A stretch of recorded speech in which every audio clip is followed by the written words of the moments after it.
So today, lads, we are going to be looking at something on ESPN, and it is one of the craziest ESPN things I have seen. Like, this is around the horn with Monica McNutt, and I would have thought maybe if one person was going to underestimate Caitlin Clark, it would be Monica McNutt, and it's really not. And before we get on to, if you guys are new to the channel, subscribe. We can somehow hit like 33.15k by tip-off, which is like 2 hours from now. By tip-off in the game, that would be insane. But yeah, let's see if we can somehow do that. But we're going to talk about this ESPN thing right here. Like, this is on around the horn, and it's some crazy stuff. Like, it's about basically the percentage of their improvement is based on Caitlin Clark, and I think they are understating it a little bit, but I don't hate some of the percentages. But then one of the guys is very clearly just not watching basketball. Is just not watching basketball at all, which is awful. But let's take a listen. This is going to be on 1.5 times speed, purely because I don't want to spend this entire video just watching an ESPN show. I would rather get some reactions in, because if you want to watch the ESPN show, you can do it on your own time. We all know about Caitlin Clark's superstardom. Monica McNutt around the horn to you. What this playoffs mean for this franchise, and for fun, give me the pie chart of where the credit lies. Ooh, the pie chart tone. Okay, first of all, for this franchise, I mean, the Fever have been in purgatory, you mentioned it, for 7-8 years in terms of not getting to the postseason after being the champion of the league in 2012 behind Tamika Catchings. This is huge for this franchise. They are obviously moving in the right direction, and when you look at it, teams that have the opportunity to draft the #1 overall pick in back-to-back years, they go on to win championships in about a 4-year window. Seattle did it twice, and the Aces also did it with KP, Asia, and Jackie Young. Now, you say that, but like, let's just say hypothetically, Caitlin Clark doesn't come out. She does her 5th year, and you draft Camila Cardoso and Leah Boston. This is not a playoff team. You draft Camila Cardoso 1, you draft Cameron Brink 1. This is not a playoff team. It's just not. So, like, they would probably, like, I'm not joking, they would probably be on track for back-to-back-to-back #1s if Caitlin Clark was not the #1 pick this year. Heck, or let's just say hypothetically, who was the #2 pick in 2023? I don't even know who the #2 pick was in this draft. It was Diamond Miller. Let's just say you end up with, I don't know, let's say Aaliyah Boston goes for a 5th year. Let's say Aaliyah goes for a 5th year, and then you end up getting Diamond Miller instead of Aaliyah Boston. Or you get like Maddie Segrist. Like, Lou went 5th in last year's draft. Heck, Grace Berger was a top pick. Jordan Horson went 9th. That is kind of crazy. But like, you have to get lucky. You can go back-to-back #1s, and you can still get like bad draft picks. Like, there's no guarantee that you're gonna get a good draft. Like, you could end up with Charlie Collier at #1. Like, you could end up being like the Fever, where your first pick in 2021 is like Gondrzik. Like, he was not even on a roster right now. Now, to the very difficult pie chart. You got to give Christy Side some credit, because people were ready to fire her 3 games. I still think firing Christy Side 3 games in, if you got a good coach, would have actually been long-term beneficial. But again, I don't think she's losing them games anymore. Of course, you're going to give Caitlin Clark credit, because she's been spectacular and exceeded expectations. The pick and roll between Caitlin and Leah has been fantastic. Kelsey Mitchell is having a career year, and all of those role players get a slice. I don't know quite how. Well, that's a lot of pieces. I get you. But there's got to be one big slice, and that's Clark. What percentage are we talking about for Caitlin Clark? 80%, 90%, 95%? I mean, listening to her all season long, I've called a couple of their games. She's team first. Statistically, you're probably looking at least 60%. But she is absolutely going to give the credit to her teammates for catching those passes so that they can. All right, Tinsley, give me 60, I think, is a bit low. And the reason is that I liken her impact on a team to what Steve Nash did for 7 seconds or less Sun.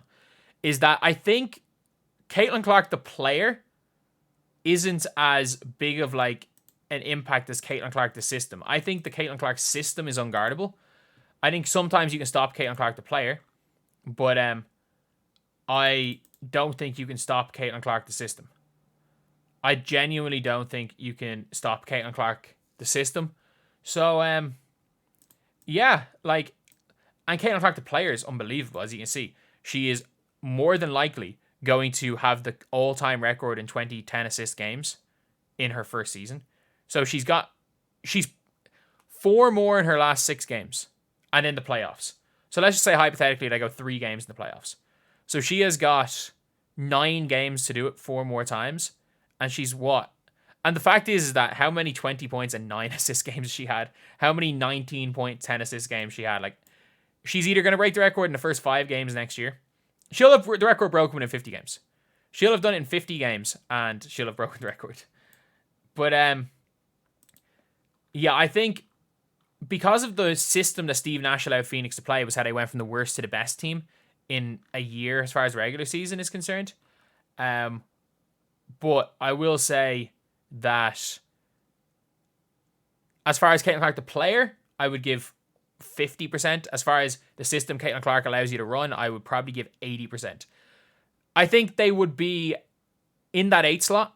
I think, for example, let's say again, Caitlin Clark goes back and they take Camila Cardoso. I still think they're in that 8 spot because they probably go to 15 wins on the season, and 15 wins is going to get you the 8 spot. But, like, they wouldn't be good. Give me a pie chart here.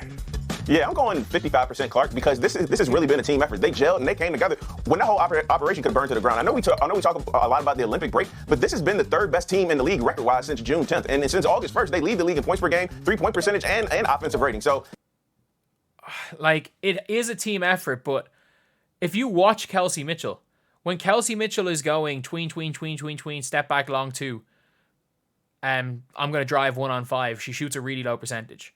I think the improvement in Kelsey Mitchell is caused by the Caitlin Clark system. And I'm not going to say it's caused by Caitlin Clark. It's caused by the system change. I think the system change is 90% of why this team is so dangerous. Not even the individual players. I think the system change is 90%. And you can't run the system without Caitlin Clark. This is a team effort. I was expecting 80%, 90%. I was expecting someone to say this is 100% Caitlin Clark. Mina Kimes, give me the pie chart for the success story. I don't think anyone thinks that. I'll go with 60. That feels right. I mean, she's been remarkable. What I find so amazing about, though, this conversation is we're not looking at the people like, oh, that's so cute. You guys made the playoffs. You broke up the drought. We're looking at them as a legitimate contender. Tinsley hit this. Since the break, they've been... But, like, if you go from last in the East to a contender with the addition of one player, and I'm sorry, like, Vivian's is better than Katie Lou Samuelson. So, like, Katie Lou is not an addition. If you go from worst to 3rd in the conference with the addition of one player, like 8th to 3rd with one player addition, you got to give them more than 60%. You just have to. First in offense, they've fielded at least competent defense, and now you're looking at a 6 seed going up against Minnesota, who they just beat. Like, this isn't about getting into the playoffs. This is about winning playoff games. In fairness, they did beat Minnesota without Fee Collier. They are playing tonight. This could age badly, but Fee wasn't playing. Bill Barnwell. This is 25% the offensive improvement. 25% the offensive improvement? What? Like that, all the offensive improvement based on what? 25% sides and 25% sides. 50% the defensive improvement, which has... They just leave the other team open. That's literally their defense. If you watch my games, they don't guard the perimeter.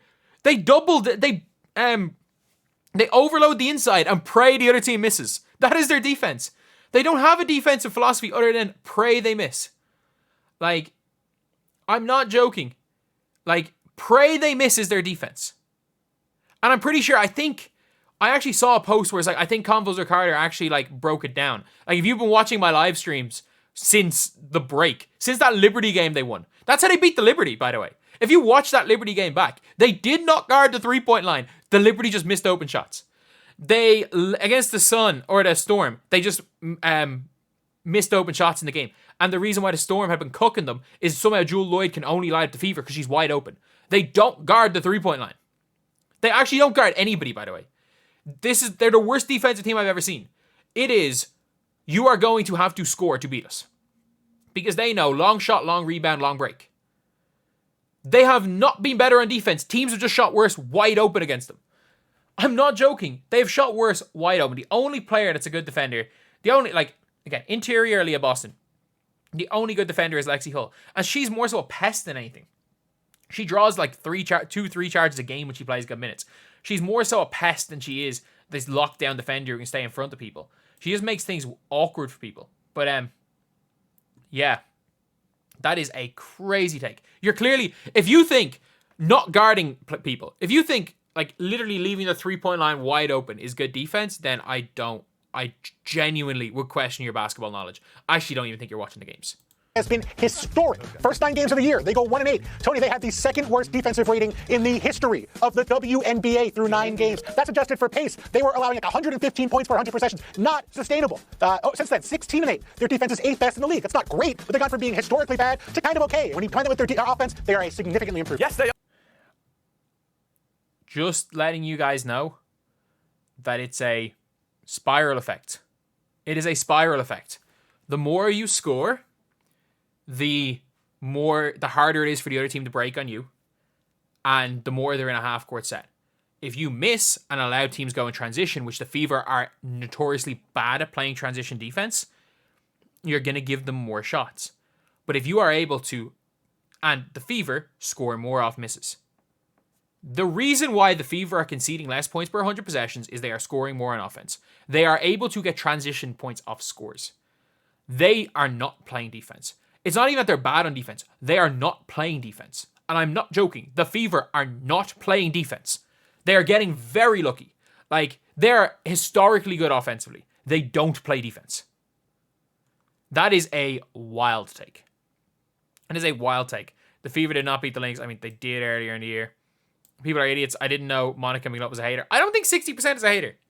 I think saying 0%, like your man, whoever Bill Barnwell is, clean out your desk. That is one of the dumbest takes I've seen. The Fever are 50% is their defensive improvement. Like, they actually don't play defense. They pray the other team misses. That is their defense. We saw it against the Sparks. Like, the Sparks were literally just running down and shooting open threes.